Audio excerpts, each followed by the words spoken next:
Today we're taking a look at the Southern Illinois versus Loyola Chicago Ramblers match, which is happening on Thursday, July 1st, 2021, and giving you my betting tips and predictions in general on this game.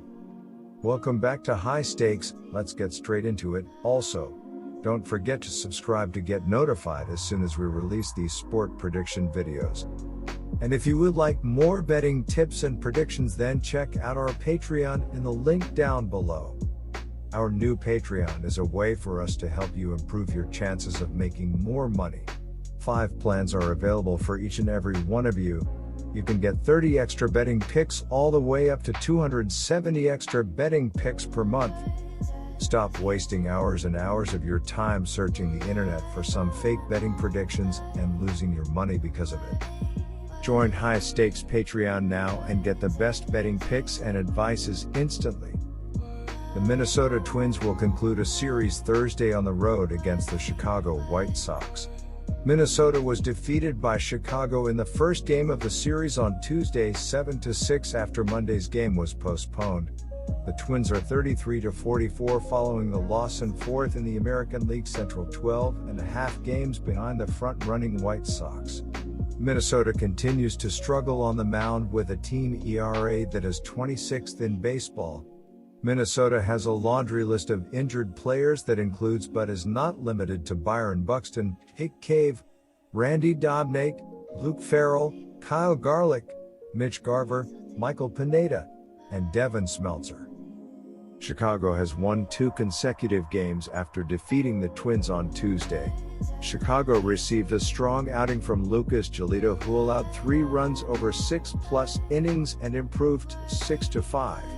Chicago maintained a 2.5 game lead at the top of the American League Central over the Cleveland Indians with the victory on Tuesday. The White Sox have the 7th best team ERA in baseball and are equally strong at the plate with the 5th best team batting average. Chicago's injury list includes Jimmy Cordero, Adam Eaton, Adam Engel, Eloy Jimenez, Jake Lamb, Nick Madrigal, and Luis Robert.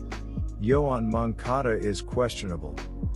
Right-hander Jose Berrios is scheduled to toe the rubber for the Twins in the final game of their series in Chicago on Thursday. Despite the Twins' team-wide struggles, Berrios has been tough to beat this season, going 7-2 with a 3.41 ERA in 15 starts. Last time out, he limited the Cleveland Indians to just 1 run and struck out 9 batters in 6 1/3 innings of work, but ended up with a no decision for his efforts. The Twins' right-hander has tossed 3 consecutive quality outings and has pitched into the 6th inning or later in each of his last 6 starts. While Berrios' numbers don't necessarily jump off of the charts, he's in the midst of arguably the best season of his MLB career. He has struck out a career-high 26.5% of the batters that he's faced this season while posting a KBB percent of 20.2%. Chicago remains in first place in the American League Central, and much of that success is due to strong production at the plate.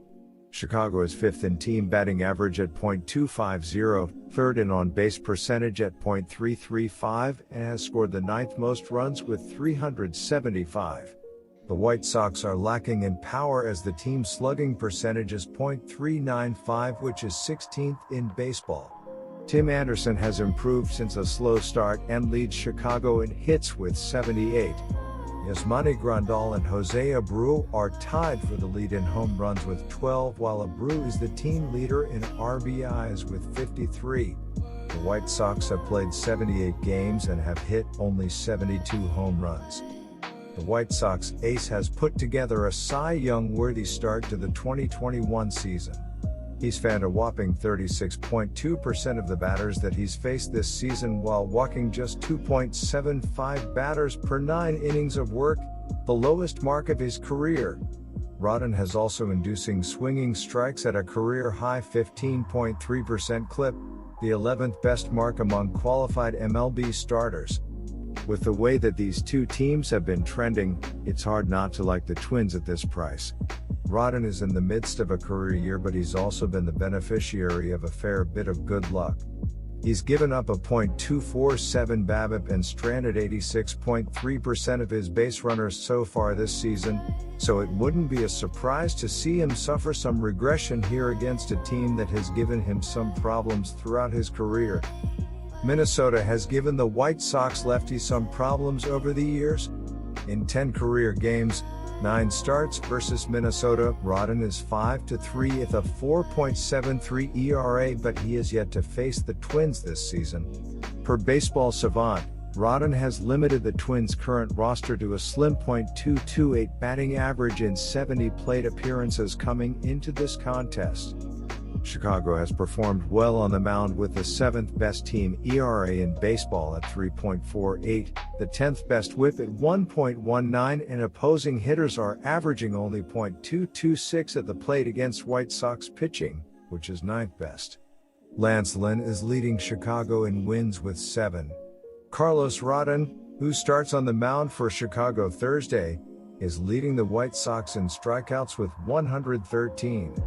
The left-hander has a no-hitter this season and overall is 6-3 with a 2.06 ERA. Chicago has lost each of Rodden's last 2 starts. My first betting advice is to pick Minnesota Twins plus 125. And the previous 2 years when the Twins won the AL Central, their identity as a team was clear. They had a strong lineup, but a weak starting rotation.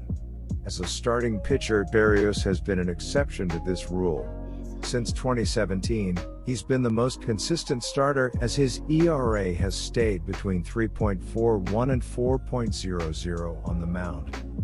Opposing the Twins lineup is Rodden. This has been a breakout season for him, as he has a 6-3 record with a 2.06 ERA and 12.93 strikeouts per 9 innings. While Rodden has a low ERA, he has an SFIP of 3.06 that's a full run higher than his earned run average. Additionally, before this season, Rodden was nowhere near as good and he could easily regress. Going into the campaign, Rodden was expected to have around a 3.75 ERA. Against a strong Minnesota lineup, Rodden could have a tough time in this contest. Backing up Rodden is a Chicago lineup that has done well this season. Currently it's averaging 4.91 runs per game, which is the 6th best in baseball and the best in the AL Central. With Jose Abreu, Yasmani Grandal and Adam Engel all having good seasons, the White Sox have a strong offensive core. This season, Berrios has a 7-2 record with a 3.41 ERA and a 3.46 FIP. If the Twins had more starting pitchers like Berrios, they would likely have a winning record this season. If Minnesota has any hope of reaching the postseason with a strong run in the second half, the Twins pitching staff must improve. Minnesota has a 4.89 team ERA, which is 26 in baseball, a 1.35 WHIP which is 20th, and opposing hitters are averaging .259 at the plate against Twins pitching. Thursday starting pitcher for Minnesota Jose Berrios is leading the Twins in wins with 7 and in strikeouts with 96. The right-hander is 7-2 with a 3.41 ERA. One aspect of Berrios' game that's important is his usage, as he's averaging around 6 innings per start. Minnesota's bullpen has not done well, as it has a 4.67 FIP that's the 4th worst number in the league. For the Twins to have a chance against the White Sox, Berrios needs to give them 6 quality innings. Backing up Berrios is a Twins lineup that's one of the league's best. Currently, Minnesota is averaging 4.65 runs per game, which is more than the average MLB team that scores 4.41 runs per game. Most important for Minnesota is how it handles a strong pitcher in Rodden. Currently, the Twins have a 107 WRC plus against lefties, which is the 6th best in baseball. If Minnesota played only against left-handed pitchers, they would average 4.72 runs per game. My second betting advice is to pick over 8. Good luck to all of you. That's it for this video. Stay tuned and stay safe for the next betting tips and advice.